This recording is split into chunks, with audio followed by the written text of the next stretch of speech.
நியூஸ்பிளிக்ஸ் நேயர்களுக்கு வணக்கம். நான் இசை. நேர்முகம் நிகழ்ச்சியில் நம்மோடு திமுக செய்தி தொடர்பாளர் ராஜா தமிழ்மாறன் அவர்கள் இணைந்திருக்கிறார். பேசலாம். திரு முத்துவேல் கருணாநிதி ஸ்டாலின் அவர்களுடைய பிள்ளைகள் தான் அந்த திட்டங்கள். சுயமா யோசிச்சு ஏதாவது ஒரு 10 திட்டங்களை அறிவிச்சு தொடங்கினேன். உங்களுக்கு அவ்வளோ கூடவா சிந்தனை அறிவு இல்லை? இரட்டை இலக்கத்தை விட்டு குறைஞ்சுச்சா எங்கள் தமிழ்நாட்டினுடைய ஜிஎஸ்டிபி growth ரேட்டு? எங்கேருந்து உங்களுக்கு திடீர்னு பணம் காணாமல் போச்சுங்கிறீங்க? ஓவாயிலேயே இதெல்லாம் கரெக்டுன்னு சொல்ல வச்சோம் பார்த்தீங்களா? இதுதான் திமுகவோட சாதனை. முழுக்க முழுக்க டூப்பு ஆட்சி தான் இந்த ஆட்சி.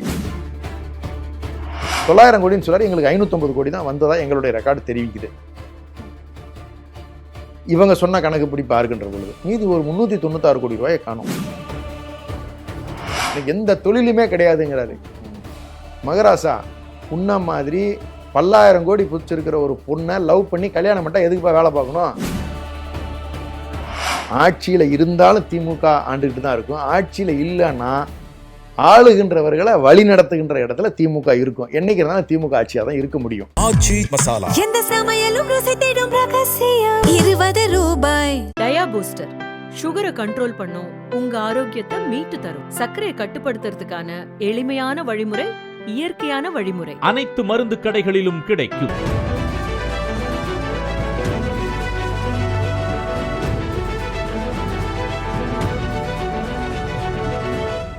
இந்த பட்ஜெட்ல போடப்பட்ட திட்டங்கள் கூட சந்தோஷமா இல்ல அப்படின்னு சொல்ல வரீங்களா? ஆமா, தாய்மாமன் சீருன்னு சொல்றீங்க, அது தாலிக்கு தங்க. அதாவது என்ன சொல்றது, நீங்க அந்த பவுன் மோதிரம் கொடுக்குறீங்க. நாங்க பிறந்த குழந்தைங்களுக்கு திட்டம் மூலியமா நாங்க பவுன் கொடுக்கலனாலும் அந்த குழந்தைக்கு தேவையான எசென்ஷியல் கிட்டு பூரா கொடுத்துக்கிட்டு இருந்தோம்ல. ஒரு 3 மாதத்துக்கு அவங்களுக்கு தேவையானதுக்கு, அவங்களுக்கு அந்த குழந்தைக்கு தேவையான டைப்பர்ல இருந்து, ஒரு பேஸ்கெட்ல இருந்து ஒரு கிட்டு போட்டு கொடுத்தோமே. நீங்கள் தாய்மாமன் சீருன்னு சொல்கிறீங்க. தாலிக்கு தங்க நாங்கள் கடந்த காலத்தில் அதிமுக ஆட்சியில் அது கொடுத்தது தான். திமுக நிறுத்தி நாம் கொடுத்தது ஆரோக்கியமாக அந்த திருமண உதவி தொகை திட்டமாக நம்ம தனியாக கொடுத்தோம். முத்துலட்சுமி அம்மையார் திருமண உதவி திட்டமாக தான் நம்ம கொடுத்தோமே வழியே நம்ம தாலிக்கு தங்கமாக கொடுக்கல. அப்போ இது ரெண்டுமே ஏதோ ஒரு ரூபத்தில் அதிமுக ஒன்று கொடுத்ததா இருந்திருக்கணும். இல்லைன்னு சொல்லி சொன்னால் திமுக ஆட்சியில் கொடுத்தா. நீங்கள் என்ன சார் கிழிச்சிங்க? நீங்கள் பேர் வச்சிங்களே ஒழிய எல்லா திட்டங்களுக்கும் வெற்றின்னு கொண்டு போய் நீங்கள் உங்களுடைய திட்டங்கள் எல்லாத்துக்கும் திமுக கடந்த காலத்தில் பண்ண திட்டங்களுக்கு அதிமுக பண்ண திட்டம் வெற்றின்னு பேர் வச்சுக்கிட்டீங்களே ஒழிய. வெற்றி அப்படிங்கிறது கூட சமஸ்கிருதத்தில் விஜய் அப்படின்னு பொருள் அப்படிங்கிற மாதிரி பார்த்தீங்க. இது என்ன கருமமாக இருந்துட்டு போகுது? நான் கேட்கறதுனா நீங்கள் என்ன வேணாலும் பேரை வச்சுக்கங்க சார். இந்த திட்டங்களுக்கெல்லாம் கடந்த காலத்தில் இருக்கிற நீங்கள் திமுக ஆட்சி காலத்தில் இந்த திராவிட மாடல் அரசினுடைய திட்டங்களை பெயர் மாற்றினீர்கள் என்று சொன்னால் அந்த திட்டங்கள் அத்தனைக்கும் வாழ்நாள் முழுக்க ஒரு விஷயத்தில் தெளிவாருங்க. திரு முத்துவேல் கருணாநிதி ஸ்டாலின் அவர்களுடைய பிள்ளைகள் தான் அந்த திட்டங்கள். நீங்கள் அதை மாற்றவே முடியாது. வரலாறு அதைத்தான் திரும்ப திரும்ப திரும்ப சொல்லிக்கிட்டே இருக்கோம். அதை எல்லாத்தையும் சிறப்பு திட்டங்களில் செயல்படுத்தின மகளிர் உரிமை தொகை ஆகட்டும், இல்லை நான் முதல்வன் திட்டமாகட்டும், இது எல்லாமே துணை முதலமைச்சருடைய சிறப்பு திட்டங்கள் பிரிவின் கீழ் வந்தது தான். நீங்கள் பேர் என்ன வேணாலும் மாற்றி வச்சுக்கிட்டு போங்க. ஆனால் இந்த கிரெடிட்டு இவங்க 2 பேரோட பிள்ளைகள் தான் இந்த திட்டங்கள்ங்கிறத வரலாறுலேருந்து உங்களால் எடுக்கவே முடியாது. தயவு செஞ்சு நான் என்ன கேட்குறேன், சுயமாக யோசித்து ஏதாவது ஒரு 10 திட்டங்களை அறிவிச்சு தொலைங்களேன். உங்களுக்கு அவ்வளோ கூடவா சிந்தனை அறிவு இல்லை? நீங்கள் தானே சார் சொன்னீங்க எங்களுடைய திட்டங்கள் கண்டிப்பாக தொடரணும். ஐயா தொடரட்டும். புதுசாக எதுவுமே யோசிக்கிறதுக்கு உங்களுக்கு இல்லையா? நாங்கள் கடைசி வரைக்குமே திட்டம் அறிவிச்சுக்கிட்டு இருந்தோம்ல. அப்படின்னா உங்களுக்கு சிந்திக்க தெரியலன்னு அர்த்தம். உங்களுக்கு மக்களுடைய பிரச்சனைகளை எடுத்து அதுக்கு தீர்வு காண தெரியலன்னு அர்த்தம்.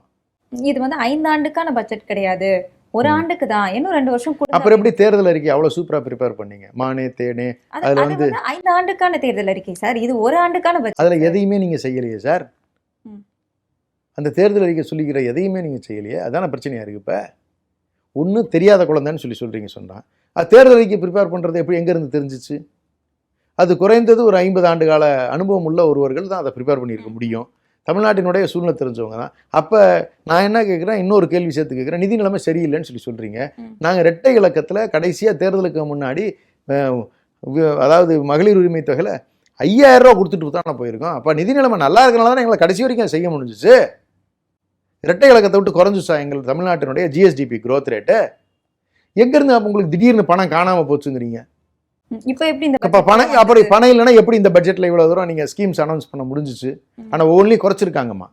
தொகுப்பு நிதியை நம்ம பார்த்தீங்கன்னா இவங்க வெறும் 124 கோடி தான் கொடுத்துருக்காங்க. நம்ம 160 கோடி கொடுத்துருந்தோம். கடந்த அப்படி ஆண்டுல. பார்த்தோம்னா நெல்லுக்கு கரும்புக்கு கொடுக்கக்கூடிய அந்த அந்த ரேட் வந்து அதிகமாக்கி இருக்காங்களே சார். இப்ப நாம கத்துன பிறகு பட்ஜெட்ல அறிவிப்பு இல்லை. வேளாண் பட்ஜெட்ல அறிவிப்பு இருந்துச்சா? இல்ல. ம். நேத்து தான் அறிவிச்சாங்க. ஆமா. இவ்வளோ பிரச்சனைகள் இருக்குன்னு நம்மலாம் கத்தி கத்தி கத்தி கேட்ட பிறகு அது வரைக்கும் நீங்கள் செய்யலை. நீங்கள் புத்தி உள்ளவர்களாக இருந்தால், நீங்கள் வந்து சிந்திக்கிறவர்களாக இருந்தால், நீங்கள் வேளாண் பட்ஜெட்லேயே மக்களுடைய பிரச்சனைகளை நீங்கள் அட்ரஸ் பண்ணியிருக்கணும், விவசாயிகளுடைய பிரச்சனை நீங்கள் அட்ரஸ் பண்ணியிருக்கணும். பண்ணலை. அப்போ உங்களுக்கு தெரியலை. அட்லீஸ்ட் அது திமுக பொறுத்த வரைக்கும் ஒரு நல்ல விஷயம். ஆட்சியில் இருக்கின்ற பொழுது திட்டங்களை தீட்டி செயல்படுத்தும். ஆட்சியில் இல்லாத போது முறை தவறாத ஆட்சியை எதிர்க்கட்சியினர், அதாவது ஆளும் கட்சியினர் நடத்துவதற்கு கைடிங் ஃபோர்ஸாக நின்று எந்த ரூபத்திலையும் மக்களுடைய பெனிஃபிட் குறையாம பார்த்துக்கிறது திமுகவோட பழக்கம் காலங்காலமாக. ஆமா சார். திமுக எதிர்க்கட்சியா இருக்கும்போது சிறப்பா செயல்படும் அப்படிங்கிற பயமுறுத்திக்கிட்டே இருக்கும். நீ தப்பு பண்ணுறனா தப்பு பண்ணுறேன்னு சொல்லும். அவன் அதை திரும்ப திரும்ப டீரெயில் ஆகிறது எல்லாத்தையும் தூக்கி தூக்கி வச்சு தள்ளிக்கிட்டே தான் இருக்கும். ஒன்றுமே பண்ண முடியாது. ஆட்சியில் இருந்தாலும் திமுக ஆண்டுக்கிட்டு தான் இருக்கும். ஆட்சியில் இல்லைன்னா ஆளுகின்றவர்களை வழி நடத்துகின்ற இடத்துல திமுக இருக்கும். என்னைக்கு இருந்தாலும் திமுக ஆட்சியாக தான் இருக்க முடியும். அண்ணா திமுக பிற்காலத்தில் ஆட்சிக்கு வந்தப்போ கூட சொல்கிறேன், நாம் போடுற கோட்டில் அவங்க ரோடு தான் போட முடியும். இப்போ நாம் போட்டிருக்க ரோடை இவங்க குறுகுன பாதையாக மாற்றுறதுக்கான முயற்சியை செய்கிறாங்க. நம்ம அதை அலோவ் பண்ணாமல் கைடிங் ஃபோர்ஸாக நின்று அதை கரெக்டாக கொண்டு போயிட்டு இருக்கோங்கிறதான் நிதர்சனமாக எனக்கு இப்போ இருக்கக்கூடிய நிகழ்வுகளை வச்சு பார்க்கின்ற பொழுது தெரியுது. பாரதிய ஜனதா இவர்களை பயன்படுத்தி தடத்தை மாற்ற பார்க்குது. அதை மாற்ற விடாமல் நாம் கண்ட்ரோல் பண்ணிக்கிட்டு இருக்கோம் அப்படின்னு தான் என்னுடைய பார்வைக்கு தெரியுது. இல்லைனா இந்த திட்டங்கள் எல்லாமே வந்து இப்போ வந்திருக்காது. இல்லை, நம்ம கேட்டது தானே இது எல்லாமே. எப்போ பட்ஜெட்டுக்கு பிறகு கேட்குறோம், கொடுக்குறாங்க. அப்போ வழிநடத்துகின்ற இடத்தில் திமுக சரியாகத்தான் வேலை செய்து கொண்டிருக்கிறது. மக்களுடைய நலனுக்காக ஆளுங்கட்சியாக இல்லாவிட்டாலும் சிறப்பாக செயல்படுறது யாருன்னா திமுக தான். பாஜக வழி நடத்துது அப்படின்னு சொல்றீங்க. ஆனா வானதி ஸ்ரீனிவாசன் அவர்கள் சொல்றாங்க, எந்த நேரத்துல வேணா எது வேணா மாறலாம், அரசியல் என்ன வேணா நடக்கலாம், திமுக கூட்டணி வைக்க முடியுமா அப்படிங்கிற கேள்விக்கு நமக்கு எம்பி கனிமொழி சோமு அவர்களும் இதே ஒரு பதில தான் கொடுத்திருந்தாங்க. இல்லை, எனக்கு லாஜிக்கு புரியவே இல்லை. எனக்கு நீங்கள் ஃபேர் டீலிமிட்டேஷன் ஆஸ்பெக்டில் தான் ரெண்டு பேருமே பதில் சொல்லியிருக்காங்கன்னு வச்சுக்குவோம். திமுக பாஜக கூட்டணி வைக்க வாய்ப்பு இருக்கு அப்படிங்கிறத கேள்வி. இல்லை, நான் என்ன கேட்குறேன், அந்த கூட்டணியை பற்றி பேச்சே வேண்டாம். FCRAல கடுமையாக பேசணும். ரெண்டே பேர் தான் பேசினாங்க. ஒன்று கனிமொழி அக்கா எதிர்த்து பேசினாங்க, இன்னொன்று ராஜாண்ணா எதிர்த்து பேசினாங்க பார்லிமெண்ட்டில். அவ்வளோ கடுமையாக பேசினாங்க. இதை விட பிஜேபி எதிர்க்கிறதுக்கு உங்களுக்கு என்ன ஆதாரம் வேணும்? FCRA கொண்டு வந்தது காங்கிரஸ் தானே. காங்கிரஸ் கொண்டு வந்திருக்கலாம். ஆனால் எல்லா கருமத்தையும் எல்லா பிரச்சனைகளையும் ஆரம்பிச்சு வச்சது பூரா காங்கிரஸாக தான் இருக்குது.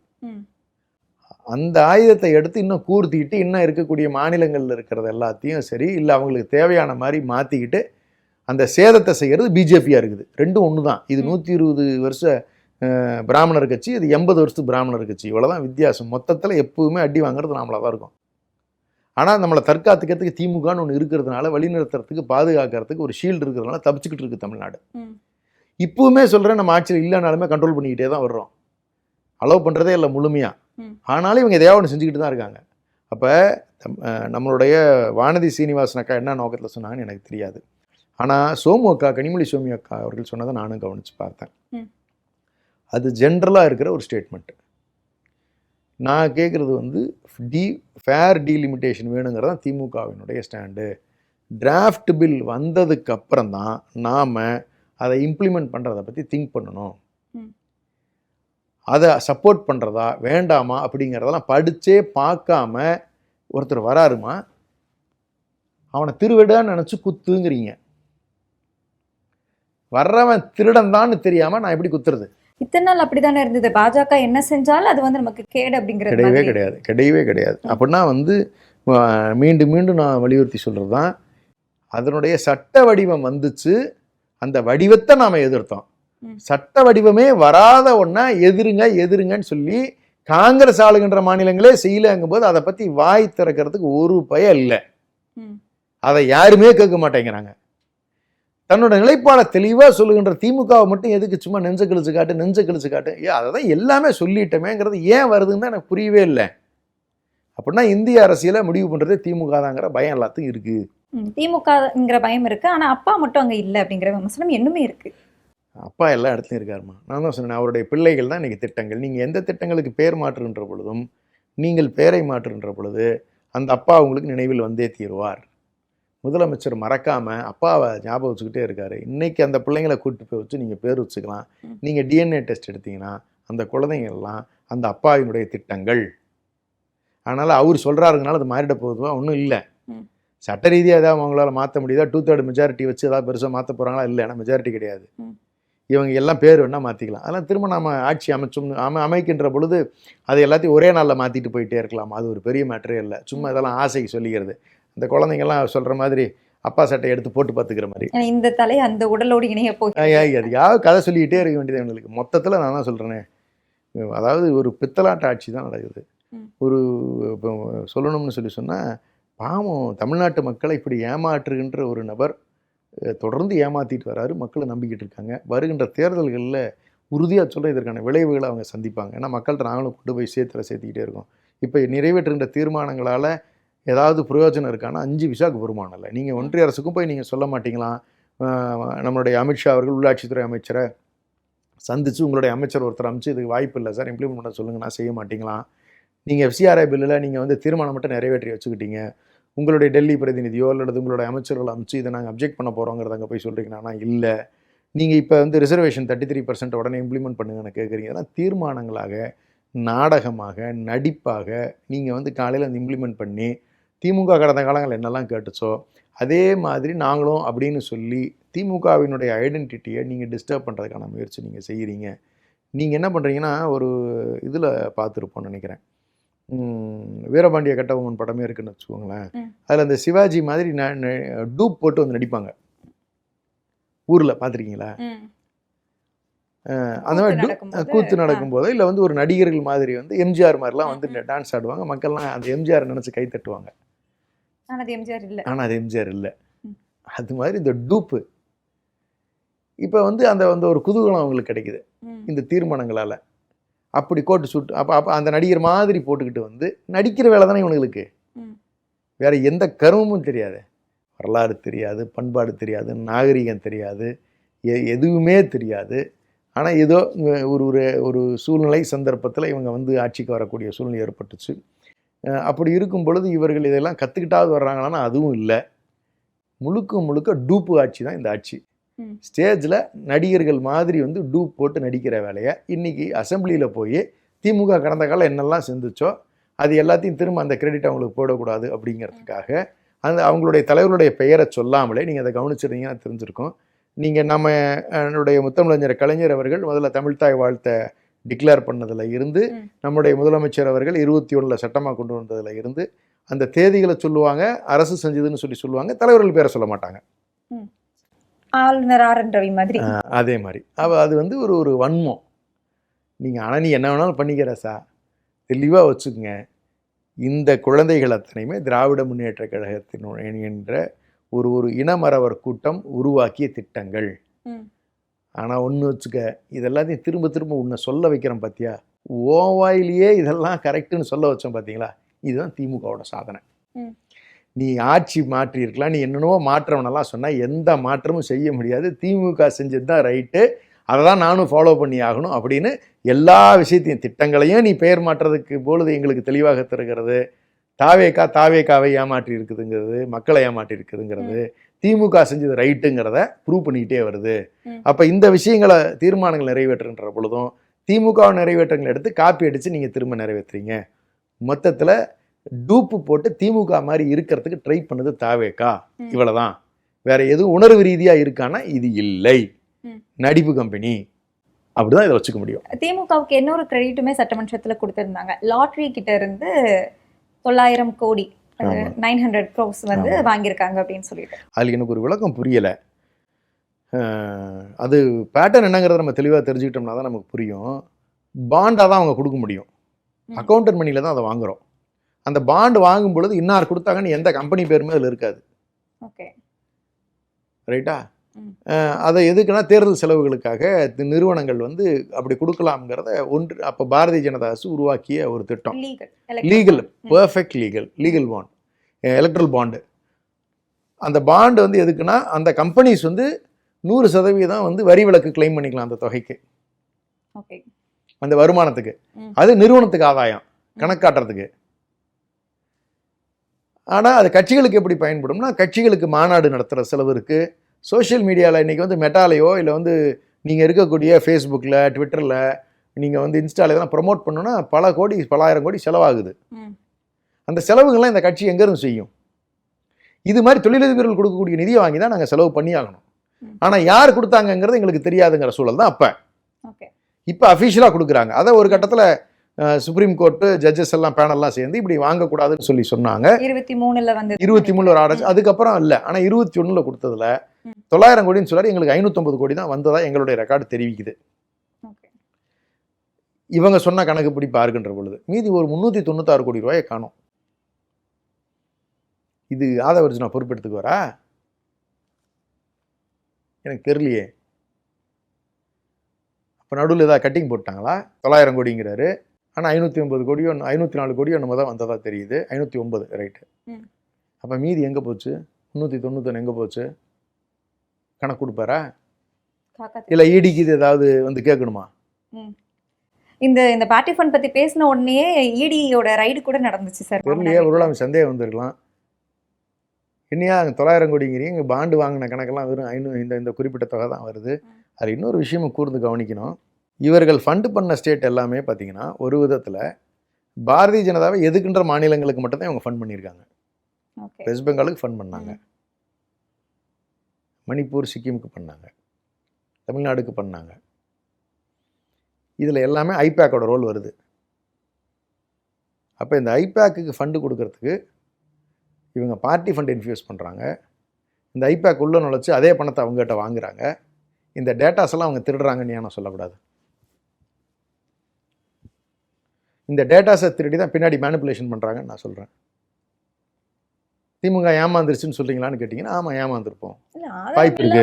வைக்கக்கூடிய ஒரு குற்றச்சாட்டு சார். ஆதாரம் இல்லாமல் இல்லை, எனக்கு சந்தேகம் வருதுன்னு தான் நான் சொல்கிறேன். எப்படி பாரதிய ஜனதா எதிர்க்கின்ற மாநிலங்களுக்கு மட்டுமே எப்படி மார்ட்டின் நிதியுதவி செய்கிறார்? மார்ட்டின் அப்போ பாஜகவுக்கு எதிரானவரா? இந்த கேள்வியும் வருது இல்லை? இல்லை, அவங்க இணக்கமாக இருக்காங்க. ஈடியில் ஒரு அட்டாச்மெண்ட்டெல்லாம் இருக்குது அப்போ காப்பாற்றுறதுக்கு. அப்போ எந்த மனநிலையில் இது நடக்குது? அவரை கைது பண்ணாங்களா? இல்லை. இந்த கேஸில் கன்விக்ஷன் கொடுத்துட்டாங்களா? இல்லை. ஏன் நடக்கலை இது வரைக்கும்? அப்போ ஏதோ ஒரு ட்ராமாவை அவங்க பாஜகவோட சேர்ந்துக்கிட்டு இம்ப்ளிமெண்ட் பண்ணுறாங்கன்னு நான் ஏன் சந்தேகப்படக்கூடாது? தப்பு இருக்குது, எனக்கு சந்தேகம் இருக்குது. இதில் ஏதோ ஒரு பெரிய சதித்திட்டம் இருக்குது. மார்ட்டின் குடும்பம் தீவிரமாக சோதிக்கப்பட வேண்டிய குடும்பம். அவர்களுடைய எண்ணங்கள், அவருடைய தொடர்புகள், அவருடைய பணம் எங்கெங்கெல்லாம் போயிருக்கு அப்படிங்கிறத கூர்ந்து கவனிக்கணும். பல பேர் மாட்டுவாங்களே சார். ஆமாம், அது தெரிஞ்சாதான் வந்து எதிர்காலத்தில் இந்த இந்திய நாட்டுக்கே நல்லது. ஆதவர்ஜுனா சொன்னார், எனக்கு எந்த தொழிலுமே கிடையாதுங்கிறாரு.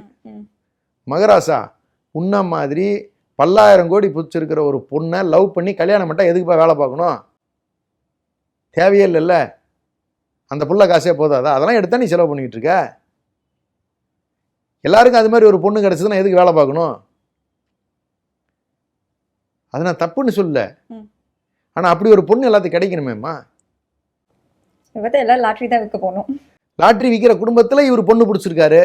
அது இவருடைய என்ன அணுகுமுறை எனக்கு தெரில. ஆனால் அவருடைய மச்சான் சொன்ன ஸ்டேட்மெண்ட்லாம் கேட்டிங்கன்னா இவருக்கு பல பெண்களோட தொடர்பு இருந்தது, ரோல்ஸ் ராய்ஸ் காரெலாம் பல பெண்களுக்கு வாங்கி கொடுத்துரு. அப்பா சாமி, நான் சொல்லலப்பா, அவன் மச்சான் சொல்லியிருக்கான். அது என்னென்னு கேட்டுக்க கொஞ்சம். அப்போ எப்படிப்பட்ட ஒரு தவறான ஒரு கேரக்டர் அது இருக்குன்னு நீங்கள் பார்த்துக்குங்களேன். அப்போ ஆதவர்ஜுனா அவர்கள்லாம் வந்து தயவு செஞ்சு வந்து ஒரு நியாயமான நபராக பேசுகிறதோ இல்லை அவர் எடுத்துக்கிறதோ இல்லை மார்ட்டின் குடும்பத்தினுடைய பங்களிப்போ இந்த சமுதாயத்தை சீரழிக்கிற மாதிரி தான் எனக்கு என்னமோ தெரியுது. தொடர்ச்சியாக அவருடைய பங்களிப்பு வந்து ஏதோ ஒரு சதித்திட்டத்தை அவங்க அரங்கேற்றுறாங்க. ஆட்சி அமைக்கின்ற இடங்கள் எல்லாமே வந்து ஏதோ ஒரு ரூபத்தில் அவங்களுடைய ரோல் வந்து ஏதோ கொஞ்சம் கசாமசான்னு போகிற மாதிரி எனக்கு தெரியுது. நம்ம கொஞ்சம் கேர்ஃபுல்லாக இருக்கணும். தாவேக்காவே கேர்ஃபுல்லாக இருக்கணும். தாவேக்கா கேர்ஃபுல்லாக இருக்குதோ இல்லையோ, தாவேக்கா முதல் போட்ட அமைச்சர் அவர். இன்னும் வாய்ஸ் ஆஃப் காமனுக்கு எவ்வளோ கொடுத்தாங்க, இன்னும் ரூட் மாஃபியாவுக்கு எவ்வளோ கொடுத்தாங்க அப்படிங்கிறது இன்னும் எனக்கு தெரியலை. இன்னும் தாவேக்கா தன்னுடைய கணக்கு வழக்குகளை எலெக்ஷன் கமிஷன் மூலிமா ஆன்லைனில் பதிவு பண்ணியிருக்கானா? பதிவு பண்ணலை.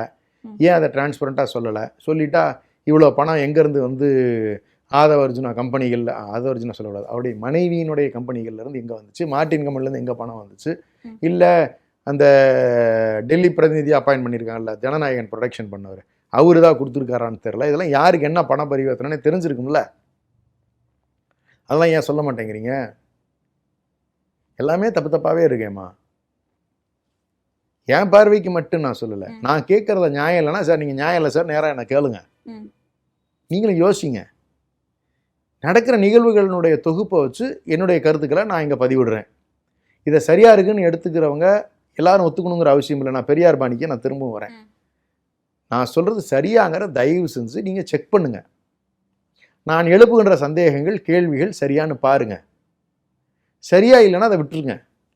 சரியாக இருந்துச்சுன்னா தயவு செஞ்சு உங்களுடைய பதிவுகளை உங்களுடைய ஆதரவுகளை நீங்கள் தெரிவிக்கிறது அந்த தமிழ் சமூகத்துக்கு எது சாதகமாக இருக்குமோ அது மாதிரியான மனநிலைக்கு நீங்கள் தெளிவாய்க்குங்கிறதுக்காக மட்டும்தான் இத்தனை விஷயங்களையும் நான் டீட்டெயிலாக டிஸ்கஸ் பண்ணுறேன். வேறு எந்த நோக்கமும் எனக்கு இல்லை. அவர்கள் முழுக்க முழுக்க ஒரு டூப்பு கம்பெனியாக இருக்கிறாங்க. முழுக்க முழுக்க வந்து ஆதவர்ஜுனா பொருளாக தொழிலே இல்லாமல் இத்தனை 1000 கோடி ரூபாய் செலவு பண்ணுறான்னு சொல்கிறாரு. அவருடைய அக்கௌண்ட்டில் 198 கோடி ஏதோ பணம் இருக்கிறதா, அவருடைய தொழில் வருமானங்கள் அவர் பேலன்ஸ் எல்லாம் ஏதோ ஒரு பெரிய தொகையெல்லாம் அவருடைய இதில் இருந்துச்சு, அஃபிடேவிட்டில் வந்துச்சு. அதெல்லாம் எப்படி வந்துருங்க? அப்போ தொழிலே சேம் எங்கே ராசா பணம் வந்துச்சு உனக்கு எப்படி ராஜா டிஃபெண்டர் கார் வந்துச்சு? இதெல்லாம் எங்கேருந்து வரும்? மாமனார்கிட்ட இருந்து. அவர் செட்டில்மெண்ட்டும் கொடுத்தான்னு சொல்லுவார். உனக்கு எதுக்கு அது மாதிரி செட்டில்மெண்ட் இருந்தால் எதுக்கு ராசா நீ வேலை பார்க்கணும்? அப்போ எதுவுமே வந்து ரொம்ப தப்பாக தெரியுது இல்லை? அது சரியா தான் இருக்கு. அவர் சொன்னது சரி இல்லை, அவர் சொன்னது சரி. ஆனால் எங்களுடைய பார்வைக்கு வந்து ஒரு சராசரியாக நியாயப்படுத்துகின்ற வகையில் அது இருக்கிற மாதிரி எனக்கு தெரில. நோக்கம் ஏதோ தப்பாக இருக்கிற மாதிரியும், பணம் இருந்தால் என்ன வேணாலும் செய்யலாங்கிற மாதிரியும், அரசியலில் தவறான முடிவுகள் நிறைய வந்து இவங்க எடுக்கிறதுக்கான சூழல் ஏற்படுதுங்கிறது என்னுடைய பார்வைக்கு தெரியுது. திமுக ஃபர்ஸ்ட் டீலிமிட்டேஷனே வேணாம் தானே சொல்லிச்சு. இல்லை அவர் நடந்த கூட்டங்களில் பின்னாடி நீங்கள் பேனர் பார்த்தீங்கல்ல, ஃபேர் டீலிமிட்டேஷன் தானே கேட்டிருந்துச்சு. இதுக்கு முன்பு நடந்த கூட்டங்கள் அந்த நம்ம டிராஃப்ட் அனைத்து முதலமைச்சர்களும் ஆமாம் ஃபேர் டீலிமிட்டேஷன் தானே நம்ம கேட்குறோம். அனைத்து முதலமைச்சர்களை கூப்பிட்டாங்கல்ல, கூட்டம் போட்டாங்கல்ல, என்ன பேக்ரவுண்டில் இருந்தது? We wanted a fair delimitation. Fair டீலிமிட்டேஷனோட 3 ஆஸ்பெக்ட் நான் சொல்லிடுறேன். It should not be based on population. ஏன்னு கேட்டிங்கன்னா 70களில் நம்ம இம்ப்ளிமெண்ட் பண்ண நம்மளுடைய என்ன சொல்கிறது மக்கள் பெருக்கத்தை கட்டுப்படுத்துறதுக்காக ஃபேமிலி பிளானிங்லாம் ப்ராப்பராக இம்ப்ளிமெண்ட் பண்ணதுனால நம்மளோட பாப்புலேஷன் கண்ட்ரோலுக்கு வந்துச்சு. இதை யூபி மாதிரி மாநிலங்கள்லாம் கண்ட்ரோல் பண்ணாததுனால பாப்புலேஷன் அதிகமாச்சு. அப்போ என்ன ஆகுதுன்னு கேட்டிங்கன்னா நாம் கட்டுகின்ற வரி எல்லாமே அதிகமாக பாப்புலேஷன் இருக்கக்கூடிய அவங்களுக்கு சேர்த்து நம்ம வரி கட்டுற மாதிரி ஆகுது. அவங்க கம்மியாக கட்டுற மாதிரி ஆகுது. ஆனால் பணம் யாருக்கு அதிகம் அலோகேட் ஆகுதுன்னா அவங்களுக்கு தான் அதிகம் அலோகேட் ஆகுது. யாருக்காக ஏற்கனவே பணம் அப்படி தான் போயிட்டுருக்கு. இப்போ பவர்ஸும் இப்போ அவங்ககிட்ட கொடுக்குற மாதிரி வந்துருச்சுன்னா அங்கே எம்பிக்கள் அதிகமாகிட்டாங்கன்னா நாம் வந்து மைனாரிட்டி ஆகிக்குவோம். அப்போ அவங்க என்ன திட்டங்கள் வேணாலும் வட இந்தியர்கள் அவங்க திட்டத்தை இயற்றிக்குவாங்க. இந்திய நாட்டில் நாளைக்கு தமிழ்நாட்டில் தமிழ் மொழியே இருக்கக்கூடாதுன்னு சட்டம் இயற்றி ஒன்றிய அரசு பண்ணுச்சுன்னு சொன்னால் அதையுமே ஏற்றுக்க வேண்டிய கட்டாயத்துக்கு நம்ம வந்துடுவோம். நம்ம ஏற்றுக்கலனாலும் அது கட்டாயம் ஆகிடும். அப்போ பாப்புலேஷன்ஸில் 2/3 மெஜாரிட்டி கொண்டு வரது நார்த் இந்தியன்ஸ் எல்லாம் டாமினேட் பண்ண ஆரம்பிச்சிருவாங்க. நீங்கள் நார்த்தில் இருக்கிற மார்வாடி ஆகட்டும், நார்த்தில் இருக்கிற சிந்தி ஆகட்டும், நார்த்தில் வடநாட்டுக்காரனுக்கு தமிழன் அடிமையாகி விடுவான். இந்த பர்சன்டேஜ் ஆஃப் ரெப்ரசன்டேஷன் சவுத் இந்தியாவுக்கு குறைஞ்சிச்சுன்னா, தமிழ்நாட்டுக்கு குறைஞ்சிச்சுன்னா இன்னும் மோசம். ஏன்னா எல்லாத்துக்கும் மூத்த மொழின்னு நம்ம இன்றைக்கி பெருமையாக சொல்ல முடியுது. நம்ம யாருக்கும் போட்டி கிடையாது. ஆனால் நமக்குன்னு இருக்கிற அடையாளத்தை விட்டு கொடுக்க முடியாது. அப்போ அதான் நமக்கு இருக்கிற பிரச்சனை. அப்போ இந்த அரசு அதுக்கு ஏதாவது செய்யுதானா, அப்போ வந்து நாம் சட்டநகல் எரிப்பு போராட்டம் நம்ம வந்து 5/3 நினைக்கிறேன் டேட் சரியாக இருந்தால் 2025 நடத்தும் பொழுது ஃபேர் டீலிமிட்டேஷன் வேணும் அப்படிங்கிற சொல்லி நம்மளுடைய முதலமைச்சர் அவர்கள், அப்போதைய முதலமைச்சர் அவர்கள் சட்டநகலை எரிக்கிறாங்க. அந்த எரிக்கிற நாளைக்கு விஜய் அவர்கள் வீட்டில் உட்காந்து கோலம் போட்டுக்கிட்டு இருக்காரு வாசப்படியில். அப்போ நம்ம ஒட்டுமொத்த தமிழ்நாட்டை நம்ம அதுக்கு கூப்பிட்றோம். நீங்கள் என்ன பண்ணுறீங்க? அப்போ வந்து இது மெயின் பிரச்சனையே கிடையாது அப்படின்னு நீங்கள் ஒரு அறிக்கையும் கொடுக்குறீங்க. அதே டேட்டில் நீங்கள் கோலம் போட்டுக்கிட்டு இருக்கீங்க. அப்போ அன்னைக்கு முக்கியமாக தெரியாது, இன்றைக்கி எப்படி திடீர்னு முக்கியமாக தெரியுது? இதோட கொடுமை என்னன்னு கேட்டிங்கன்னா, main office hours, business hours of the பார்லிமெண்ட்டில் இது இல்லை. டீலிமிட்டேஷன் மேட்ரு இப்போ எடுக்க போகிறது இல்லைன்ட்டாங்க. எதுக்கு இதை தூக்கி பிடிச்சிட்டு அலையிறீங்க? இந்த அனைத்து கட்சி கூட்டம் கூட எதுக்கு? அனைத்து கட்சி இல்லை, அனைத்து எம்பிக்களுடைய கூட்டம். நீங்கள் இதெல்லாம் ரெப்ரசன்டேஷன் கொடுக்கணுதா இருந்தால் அனைத்து கட்சி கூட்டத்தை தான் நீங்கள் கூட்டணும். நீங்கள் இப்போ அண்ணன் வேல்முருகன் ஆகட்டும், இல்லை வந்து ஈஸ்வரன் அவர்களாகட்டும், இன்னும் மற்ற கட்சியில் இருக்கக்கூடிய திரு சீமான் ஆகட்டும், இல்லை மற்ற சிறு கட்சியில் இருக்கக்கூடியவர்களும் கட்சிக்காரர்கள் தானே. அனைத்து கட்சி கூட்டினா எல்லாத்துடைய ரெப்ரசன்டேஷன் தானே வாங்கணும். 1. 2வது, உங்களுக்கு ஒத்த எம்பி கூட இல்லை. இருந்ததையும் காங்கிரஸ் கிட்ட கொடுத்து இருந்ததும் காங்கிரஸ்கிட்ட கொடுத்தாச்சு. அப்போ எந்த நோக்கத்தில், எந்த அதிகாரத்தின் காரணத்தினால் நீங்கள் எம்பிக்களை கூப்பிட்டு பேசுறதுக்கு முதலமைச்சருக்கு உரிமை இருக்குது? அதுக்கு வேறு சீஃப் செக்ரட்டரி வேறு லெட்டர் அனுப்புகிறாரு. எது வேணாலும் செய்யலாங்கிறதெல்லாம் தமிழ்நாட்டில் ஆகாது. இதுக்குன்னு ஒரு மரபு இருக்குது, ஒரு வழிமுறை இருக்குது. எம்பிக்கள் கூட்டத்தெல்லாம் அப்படி கூட்ட முடியாது. ஓகே, என்ன மரபு இருக்கு? அப்படி எம்பிக்களை சீஃப் செக்ரட்டரியோ ஒரு சீஃப் மினிஸ்டர் கூப்பிட்டு பேச முடியாது. இது வரைக்கும் அப்படி மரபு இருந்ததே இல்லை. ரெண்டாவது, எம்பிக்களை கூப்பிட்டு பேசுறதுனால என்ன பிரயோஜனம் வரப்போகுது? எம்பிக்கள் போய் டைரக்டா அவங்க தலைவர்கள் கிட்ட தான் பேசியாகணும். தலைவர்கள் ஒப்புதல் வாங்கணும். ஆல்ரெடி திமுக தன்னுடைய நிலைப்பாட்டை 1.5 வருஷத்துக்கு முன்னாடியே தெளிவாக சொல்லிடுச்சு. நாங்கள் இதுதான் செய்ய போகிறோம். தமிழ்நாட்டில் இருக்கக்கூடிய ரெப்ரசன்டேஷன் 7.18 அப்ராக்சிமேட்லி 7.2%. இது குறையக்கூடாது. பாப்புலேஷன் பேசிஸில் நீங்கள் பண்ணக்கூடாது. எங்களுக்கு நீங்கள் கூடுதல் ஒதுக்கீடு தரணும். ஏன்னா பாப்புலேஷன் கண்ட்ரோலை ப்ராப்பராக இம்ப்ளிமெண்ட் பண்ணதுனால எங்களுக்கு கூடுதல் நிதி ஒதுக்கீடு நீங்கள் இதில் அஷ்யூர் பண்ணணும். இது மாதிரியான விஷயங்களை தெளிவாக வச்சுருக்கோம் நம்ம. அப்போ கடந்த முறை இம்ப்ளிமெண்ட் பண்ணும் பொழுது இந்த அஷூரன்ஸ் எல்லாம் இல்லை. ப்ளஸ் நம்பர்ஸ் எக்ஸாக்டாக சொல்லணும். வாய் வார்த்தைகளால் பர்சன்டேஜ்லாம் சொல்லி ஏமாற்றக்கூடாது. நாளைக்கு அதில் ஒரு காரணம் வச்சுக்கோங்க. அப்போ இது எதுவுமே நீங்கள் இன்ட்ரடியூஸ் பண்ணுற இப்போ இந்த பில்லில் இல்லைன்னு தான் அந்த சட்ட நகலை நம்ம எரிக்கிறோம். இவங்க என்ன கேட்குறாங்க? இப்போ அதே நிலைப்படான்னு கேட்குறேன். நான் என்ன கேட்குறேன், சட்ட நகலை முதல்ல படிக்கணும். ஒருத்தர் கேட்டார், அப்போ எதிர்த்த மாதிரியே நீங்கள் இப்போ எதிர்க்கலையே, அப்போ எரிச்சிங்கல்லன்னாரு. இப்போ சட்ட நகல் வந்தால் தானே எரிக்கிறது. இந்த அறிவு கூடவா இருக்காது? அப்போ சட்ட நகல் வந்தது எரிச்சோம், இப்போ எதை எரிக்கிறது? இப்போ சட்ட நகல் இல்லாம தான் தனி தீர்மானமும் போட்டிருக்காங்க. அதுவுமே ஒரு கேள்விதான். அது எல்லாமே தப்பான அணுகுமுறைன்னு சொல்லுங்க. இல்லாத ஒரு விஷயத்தை எடுத்து வச்சு நீங்கள் நெஞ்ச கழிச்சு காட்டுங்க அப்படின்னா, நான் ஏற்கனவே பல முறை சொல்லியாச்சு. உங்களுக்கு தெரியலன்னா கூப்பிட்டு வச்சு கேளுங்க, புத்தி சொல்கிறோம். இல்லை சட்ட ரீதியாக உங்களுக்கு விளக்கம் தெரியலன்னா சொல்கிறோம். இல்லை வரலாறு என்னங்கிற தெரியலன்னா கேளுங்க, பதில் சொல்கிறோம்.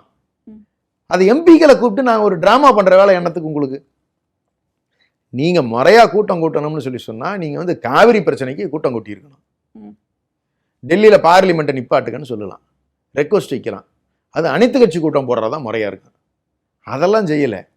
நீங்கள் அதையெல்லாம் விட்டுவிட்டு நீங்கள் எம்பிக்களை கூப்பிடுறோம்னு நீங்கள் இந்தியா கூட்டணியிலையும் இல்லை, அங்கேயும் ட்ராமா பண்ணிட்டு ஏமாற்றிக்கிட்டு இருக்கீங்க. காங்கிரஸ் கல்தா கொடுத்துக்கிட்டு இருக்கீங்க. இல்லை, காங்கிரஸே இப்போ ஏமாற்றுதா அப்படின்னு? ஏன்னா தெலுங்கானால ரேவந்த் ரெட்டி அவர்கள் சொல்கிறாங்க டீலிமிட்டேஷன் நமக்கு நல்லது தான், நம்மளோட தொகுதி கூடன்னு. இங்கே அதே ஆப்போசிட்ல இல்லை, ரேவந்த் ரெட்டி இன்னும் ஒருபடி மேலே போய் என்ன சொல்கிறாருன்னா, அவர் ரெப்ரசன்டேஷன் வைக்கிறாரு. எங்களுக்கு தொகுதிகளை 2 மடங்கு ஆக்கி கொடுக்கணும்னு கேட்குறாரு. சவுத்துக்கெல்லாம் எல்லாத்துக்கும் சேர்த்து அவர் ஒரு ஸ்டாண்ட் எடுத்துட்டாரு. ராகுல் கேட்கறது வேற, ரேவந்த் ரெட்டி கேட்கறது வேற. அதுவே கான்ட்ராடிக்டிங். ரேவந்த் ரெட்டி அந்த முடிவுக்கு போறாருன்னா, அங்க காங்கிரஸ் கட்சியிலிருந்து ஒரு பொறுப்பாளர்னு போட்டு அவரை ப்ரெஷர் பண்ணிக்கிட்டு இருக்காங்க. அவர் எடுக்கக்கூடிய முடிவுகளில் தலையிட்டு குழப்பம் பண்ணிக்கிட்டு இருக்காங்க. அப்புறம் அவர் எதிர்மன நிலைக்கு போறாரு. அப்ப அவர் ஒரு முடிவு எடுக்கிறாரு, இது எதிரரசியல் காங்கிரஸ் நிலைப்பாடே நமக்கு இருக்கணும்னு அவசியம் இல்லைன்னு ஒரு டபுள் ஸ்டாண்டர்ட் எடுக்கிறதுக்கான வேலை தான் அவர் செய்கிறாரு. அப்போ அவங்க காங்கிரஸ்லேயே அது கிளியரா இல்லை. ரெண்டாவது, இங்கே கர்நாடகாவில் நீங்கள் டீலிமிட்டேஷன் வேணாம் நீங்கள் கூட்டம் போட்டு சொல்லிட்டீங்களா? அறிவிச்சிட்டிங்களா? கேரளாவில் நீங்கள் அறிவிச்சிட்டிங்களா? எதுக்கு ராகுல் காந்தி அங்கேருந்து இங்கே திருட்டுத்தனமாக வந்துவிட்டு 2 நாளைக்கு உட்காந்து கதை பேசிட்டு நீங்கள் காவிரி பிரச்சனைக்கெல்லாம் பதில் சொல்ல வேண்டிய வரும்னு திருட்டுத்தனமாக ஓடி போயிட்டீங்களே? இங்கே திமுக ப்ரெஷர் கொடுங்க, இவங்க என்ன பண்ணலாம்னு கேட்டுக்குங்க, நீங்கள் ஒரு கூட்டத்தை போடுங்க அப்படின்னு இதெல்லாம் பேசிட்டு தானே போகிறீங்க. நீங்கள் கட்சியை வளர்த்துங்கடா, கட்சியை வளர்த்துங்க. ஆனால் அதுக்கு ஒரு வேலையும் செய்கிறதில்ல இந்த காங்கிரஸ் கட்சி. யார் அதிகாரத்துக்கு வரனாலும் ஓடி போய் குதிரை ஏறுற மாதிரி ஏறிக்க வேண்டியது. இப்போ எந்த மாநிலம் போனாலும் ராகுல் காந்தி போகின்ற மாநிலங்களில் சட்டமன்ற தேர்தல்கள் அத்தனையிலையும் இவங்க போய் பங்கெடுக்கிறது, அத்தனை கூட்டணியில் இருக்கிற கட்சி பூரா தொகடிக்கிறது. கடந்த கால வரலாறு பூரா அப்படி தானே இருக்குது. இப்போ இந்த இந்த இந்த மடத்தனமான வேலையை காங்கிரஸ் செஞ்சுக்கிட்டே தான் இருக்குது. ராகுல் காந்தி இதே தான் வேலையுமே. அவர் போகிற இடம்லாம் தோல்வி தான். ஏன்னா அணுகுமுறை தப்பு, எண்ணம் தப்பு. அப்போ நீங்கள் கூட்டத்தை விட்டீங்களே, நீங்கள் பேசி ப்ரெஸ் மீட் கொடுத்துட்டு போயிருக்கலாம்ல, டீட்டெயிலாக கேள்வி கேட்டிருப்பாங்கல்ல. காவிரியில் உங்கள் நிலைப்பாடு என்னன்னு கேட்டிருப்போம்ல. கையோட தண்ணி தான் வந்த பாடு இல்லையே, திறந்து விட்டோம்னு சொன்னீங்களே, மேட்டருக்கே சேரல அந்த தண்ணி, ஒகேனக்கலுக்கே நின்று போச்சு. அப்புறம் எங்கே தண்ணி இங்கே சேரும்? அதுக்கு வாயை திறந்து யாராவது பேசுகிறாங்களா? குருவி சாகுபடிக்கு விவசாயிகள் அத்தனை கதறாங்க. கடனை தள்ளுபடி பண்ணீங்களா? பண்ணலை. நீங்கள் தொகுப்பு நிதி கொடுக்குறோம், நீங்கள் தொகுப்பு நிதி கொடுக்குறோம்னு சொன்னால் பயிர் பண்ணுனவனுக்கு தான் தொகுப்பு நிதி கொடுக்க முடியும். அங்கே பயிரே வாடி போச்சு. அவன் போய் தொகுப்பு நிதி கொடுக்கறதுக்கு விஏ சொல்லி நீ தான் பயிரே பண்ணல, உனக்கு எப்படி தொகுப்பு நிதி கொடுக்க முடியும்? 800 கோடி இப்போ நம்ம பேசுறதுக்கு அப்புறமா எனக்கு இப்போ பிரச்சனையே எங்கன்னு கேட்டிங்கன்னா, விஏஓ திரும்ப போனால் அங்கே விஏஓ ஆரை கேட்குற கேள்வி, பயிர் பண்ணவங்களுக்கு தானே தொகுப்பு நிதி, நீங்க பயிர் தான் வாடி போச்சுங்கிறீங்களா, எப்படி நான் நிதி கொடுக்குறதுன்னு கேட்குறான். வறட்சிக்கு நிதி ஒதுக்கப்பட்டு, அதுக்கு நிவாரணமாக ஒதுக்க வேண்டும், தொகுப்பு நிதியாக ஒதுக்கப்படக்கூடாது. நிவாரண நிதினு தனியாக ஒதுக்கப்பட்டு இருக்கு. அது எப்ப? அடுத்த நாள் திமுக இத்தனை கற்றுன பிறகு நீங்கள் இதெல்லாம் செய்யலைன்னு சொன்ன பிறகு நம்மளோட எதிர்க்கட்சி தலைவர் அவர்கள் முதல்ல தொகுப்பு நிதிக்கும் நிவாரணத்துக்கு வித்தியாசத்தை தெரிஞ்சுக்கங்க, அதுக்கு பேப்பரை படித்தா பத்தாது, விவசாயிகள்லாம் கூப்பிட்டு வச்சு தெரிஞ்சுக்கன்னு எல்ஓபி அவர்கள் எதிர்க்கட்சி தலைவர் அவர்கள் குழந்தைக்கு பாடம் எடுக்கிற மாதிரி எதிராப்பில் உட்காந்துருந்த பேப்பர் படித்து தெரிஞ்சுக்குங்கன்னு அறகுறையாக பேசின முதலமைச்சருக்கு புத்தி சொன்ன பிறகு இந்த மாற்றம் நடைபெற்றுச்சு. நல்ல விஷயம் தானே சார் அது, நான் ஏற்றுக்கிறேனே. ஆனால் புத்தி சொன்னது எல்ஓபி தானே. நீங்கள் இல்லைன்னா அந்த நிவாரணத்தை கொடுத்துருக்க போறீங்களா? அதுக்கு அந்த ஒரு நாள் எல்லாரும் பேசின பேச்சு விவசாயிகளுக்கு உண்மையாக அவர் நடத்திய போராட்டத்தின் விளைவு மக்களுக்கு விடிவு காலம் கிடச்சிருக்கு. ரைட், சந்தோஷம். இது நாங்கள் கிரெடிட்டாக கூட எய்ம் பண்ண விரும்பல, அட்லீஸ்ட் புரிஞ்சு தொலைஞ்சிச்சேன், அது வரைக்கும் எங்களுக்கு சந்தோஷப்பட்டுக்கிறோம். பட் ஆனால் நீங்கள் யதார்த்த மனநிலையிலே இதெல்லாம் செய்யணும்ல. 44 நாள் கழிச்சு தான் நீங்கள் வந்து சிடபிள்யூஎம்ஏக்கே போகிறீங்க, காவேரி வாட்டர் மேனேஜ்மெண்ட் அத்தாரிட்டிக்கு போகிறீங்க. அது 10 நாள்லேயே வராதப்போ போயிருக்கலாம்ல. அட்லீஸ்ட் பிரச்சனை வந்து அந்த ஆர்டர் வந்தப்போ அப்போ தண்ணி இருந்துச்சு, அந்த ஒரு 3-4 டிஎம்சி 5 டிஎம்சி தண்ணி அப்போ விட்டுருந்தான்னு சொல்லி சொன்னால் அந்த பயிர் தப்பிச்சிருக்குமில்லம்மா. பயிர் செத்து போச்சுன்னா உயிர் கொடுக்க முடியுமா என்ன? முடியாது. நிவாரணம் தான் கொடுக்க முடியும். அதே நீங்கள் எப்போ கொடுக்குறீங்க? செத்து போன பிறகு நீங்கள் வந்து கெஞ்சி கூத்தாடியான போராட்டம் நடத்தி அவன் மாடுகண்ணெல்லாம் விற்று அந்த கட்டத்துக்கு தள்ளின பிறகு நீங்கள் கொண்டு போய் நீங்கள் வந்து செத்த பிறகு போஸ்ட்மார்ட்டம் பண்ணுறது என்ன அளவுக்கு தேவை? நீங்கள் சாகாமல் பார்க்கறது தானே முக்கியம். நீங்கள் வந்து விவசாயத்தை ஊக்குவிக்கிறது. இந்த விவகாரத்தில் 1969 வந்துட்டு குறிப்பிட்டு பேசியிருந்தாங்க சார் சட்டமன்றத்தில். இப்போ பேசுகிறீங்களே 69 அப்போது நீர்வளத்துறை அமைச்சராக இருந்தது யார்? நீங்கள் தானே முதல்ல அணைக்கட்ட அனுமதி கொடுத்தீங்க அப்படின்னு ஆதவர்ஜுனா அவர்கள் பேசியிருந்தாங்க. நான் என்ன சொல்கிறேன், நீ என்ன கேட்குறோம், நீ எந்த அந்த அணியை பிடுங்கினான்னு கேட்குறோம், நீ இதுக்கு என்னென்ன வேலை பார்த்தான்னு கேட்குறோம். நீங்கள் உடனே வரலாறுல இருக்கிறத போய் பேசி அதை திருத்த முடியுமா, மாற்ற முடியுமா, எழுத முடியுமா? அதில் ஒரு பொய்யை வேற நீங்கள் எடுத்து வச்சு சொல்கிறீங்க. நீங்கள் 1924 போட்டது 74 தான் ரினியூ பண்ண முடியும். நீங்கள் 69 அவசரப்பட்டு நம்மகிட்ட சொல்லாமலே அப்போ கர்நாடகா கட்டிக்கிட்டான். அதையும் அப்ஜெக்ட் பண்ணி நம்ம வந்து லேட்டர் சொல்கிறோம். ரினியூவலில் பல பிரச்சனை இருந்துச்சு. அதை முத்தமிழறிஞர் கலைஞர் அவர்கள் படிப்படியாக எடுத்து அப்போ இந்திரா காந்தி அம்மையாரும் ஏமாத்துறாங்க நம்மளை, காங்கிரஸ் அப்போவே ஏமாத்துது நம்மளை. நீங்கள் வாபஸ் வாங்கி நாங்கள் செஞ்சு கொடுத்துறோம்னு சொன்னிச்சு, அதை நம்பி வாபஸ் வாங்குறாரு. ஆனால் சப்ஜெக்ட் கண்டிஷன் நான் திரும்ப கேஸ் போடுவேன், நீங்கள் பண்ணித்தரலான்னு சொல்லி சொன்னார். வாங்கின பிறகு அவங்க செய்யலை, அந்த அம்மா மறந்துருச்சு. அப்புறம் திரும்ப விபி சிங் அவர்கள் இருக்கின்ற பொழுது அதை வந்து நம்ம வந்து திரும்ப எடுத்து பிடிச்சி அதுக்கு ட்ரிபியூனல் அமைச்சு அதுக்கப்புறம் சுப்ரீம் கோர்ட் வரைக்கும் போய் ஒரு ஆர்டரை வாங்குகிறோம், இத்தனை டிஎம்சி கம்பல்சரி கொடுத்தாகணும்னு. மாதத்துக்கு கணக்கு இருக்குது. இத்தனையும் போராடி வாங்கி கொடுத்த திமுக சும்மா ஒரு ரெக்கார்டு இல்லாமல் அப்போ வாட்டர் போர்டே அதாவது என்ன சொல்கிறது, நீர் மேலாண்மைக்கு தனியாக டிபார்ட்மெண்ட்டே கிடையாது, பிடபிள்யூடி கீழே தான் இருந்துச்சு. இவர் சொல்லாரு அந்த துறை இருந்துச்சுன்னு. என்ன அறிவு இருக்குது, என்ன ஆதாரம் இருக்குது? 19 ஒரு குறை சொல்லணுங்கிறதுக்காக ஒரு ரெக்கார்டை எடுத்து வச்சு வந்து பேசக்கூடாது. இந்த தகவல்னு பேசுகிறதெல்லாம் வந்து உண்மை கிடையாது, ஆதாரத்தை எடுத்து வச்சு பேசணும். அவர் வரலாற்றை பதிவு பண்ணுறோம் அப்படின்னு அவர் எந்த வரலாறும் தெரியாது. அவருக்கெல்லாம் வரலாறு தெரிஞ்சிருந்தாருன்னு சொல்லி சொன்னால் அவர் முதல்ல வந்து இது மாதிரியா பேசுகிறதுக்கே ஒரு தயக்கம் இருக்கும். 19 எதை வேணாலும் பேசலான்னு வர கேரக்டர் இதெல்லாம். நீங்கள் வந்து முழுக்க ஒரு லோக்கல் ரவுடி எலமெண்ட் மாதிரி பேசுகிறவர் அவர்லாம் எந்த முக்கியத்துவமும் கொடுத்து பேசல, எனக்கு உடன்பாடே கிடையாது. நீங்கள் வந்து நீங்கள் என்னென்ன கடந்த காலத்தில் நீங்கள் பேசுனீங்க திரும்ப ஒரு ரீவைண்ட் பண்ணி போட்டு பார்த்தோம்னு சொல்லி சொன்னால் உண்மையிலேயே வந்து எப்படி மக்கள் ஏமாற்றப்பட்டிருக்கிறார்கள் அப்படிங்கிறது நமக்கு தெரிய வரும். இதனுடைய விளைவுகளை தான் இன்றைக்கி மக்கள் வந்து சந்திச்சிட்ருக்காங்க. அப்போ இப்படி போராடி பெற்ற ஒரு விஷயத்தில் நீங்கள் வந்து லெத்தாஜிக்காக இருந்ததுனால தான் இன்றைக்கி இந்த பயிருக்கு அறிவிச்சு. இந்த பயிரை காப்பாற்றிருந்தால் நிவாரணம் தேவைப்பட்டிருக்காது. அப்போ தேவையில்லாத பணம் போகுது. நீங்கள் தண்ணி கேட்டு தான் வாங்கி கொடுத்துருக்கலாம். நீங்கள் நம்ம டெல்லி பிரதிநிதியாக இருக்கக்கூடிய இந்த கட்சியில் நியமிக்கப்பட்ட தமிழ்நாட்டினுடைய பிரதிநிதி வெங்கடரமணா அவர்கள், இவருடைய சினிமா படம் கடைசி படத்தை ஜனநாயகன் படத்தை எடுத்தவர் கர்நாடகாக்காரர், ஆந்திரா நேட்டிவு. பட் ஆனால் வந்து குடியிருக்கிறது தன்னோட தொழிலெல்லாம் பிரஸ்டீஜ் குரூப்பில் இருக்கக்கூடிய வெங்கடரமணா அவர்கள். அவர் வந்து டிகே சிவகுமார் முதலமைச்சர் அவர்களுக்கு நெருங்கிய நண்பர். நீங்கள் அந்த விவசாயிகள் பிரச்சனைக்கு டிகே சிவகுமாரனை பார்த்து ஒருத்தர் ஃபோன் காலில் முடிக்கிற மேட்டர் தானே அது.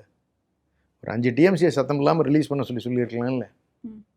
உங்களுக்கு அதெல்லாம் முக்கியம் இல்லை, அதெல்லாம் ட்ராமா. இந்த இனிமேல் இந்த சிம்பத்தி கார்டு ப்ளே பண்ணாதீங்க திரு விஜய் அவர்களே, மாண்புமிகு முதலமைச்சர் அவர்களே. உங்கள் கையில் அதிகாரம் இருக்கிறது. இனி நீங்கள் செஞ்சு காட்டினா தான் நீங்கள் முதலமைச்சருக்கு தகுதியானவர். நீங்கள் இன்னமும் சிம்பத்தி கார்டு ப்ளே பண்ணுறது, உங்கள் கையில் அதிகாரத்தை கொடுக்கறதுக்கு முன்னாடி என் கையில் கொடுத்தா நான் எல்லாத்தையும் அப்படியே வெட்டி சாய்ச்சிருவேன், நான் அப்படியே எல்லாத்தையும் இப்போ அக்கு ராணி வர பிரித்து எடுத்துருவேன், நான் போய் டேமை திறந்து விட்டு வந்துடுவேன், நான் வந்து விவசாயத்தை விட்டுறாதீங்கன்னு சினிமாவில் நடிக்கிறது வேணால் நடிக்கலாம். நீங்கள் இங்கே செஞ்சு காட்டினா தான் மக்கள் உங்களை ஏற்றுக்குவாங்க. இன்னமும் சிம்பத்தி கார்டுக்குள்ளே போகாதீங்க. நீங்கள் ஏன் அவமானப்படுறீங்க? 44 நாளாக மனுஷன் தினைக்கும் சோறு திங்கும்போது சோத்தில் கையை வைக்கும்போது கொஞ்சமாவது யோசனை வந்திருக்குமே. இது விவசாயி, இன்றைக்கி தண்ணி இல்லை, இந்த சோறு நமக்கு வராது, இதை உருவாக்க நம்ம தடுமாறிக்கிட்டு இருக்கான், இதுக்கு நம்ம உதவி பண்ணணுங்கிற எண்ணம் வராதா? சினிமாவில் வெளியே வந்து மேடையில் ஒரு பேச்சுக்கு நீங்கள் சொன்னீங்களே, அடுத்த ஜென்மத்தில் நான் பிறந்தால் விவசாயியாக பிறக்க வேண்டும்னு சொன்னீங்களே. நீங்கள் வந்து கோட்டு சூட்டு போட்டுலாம் விவசாயி இருக்கவே முடியாதுமா. எந்த சேத்துல இறங்க முடியும்? அதெல்லாம் நடக்கவே நடக்காது. அதுக்கெல்லாம் இருக்கிற ஒரே ட்ரெஸ்ஸு வேட்டி தான். மடித்து கட்டிட்டு காலத்தில் எங்கே வேணாலும் காட்டுக்குள்ளே இறங்கலாம். தோளில் ஒரு துண்டு போதும், அந்த துண்டு வேர்வை துடைக்கிறதுக்கு.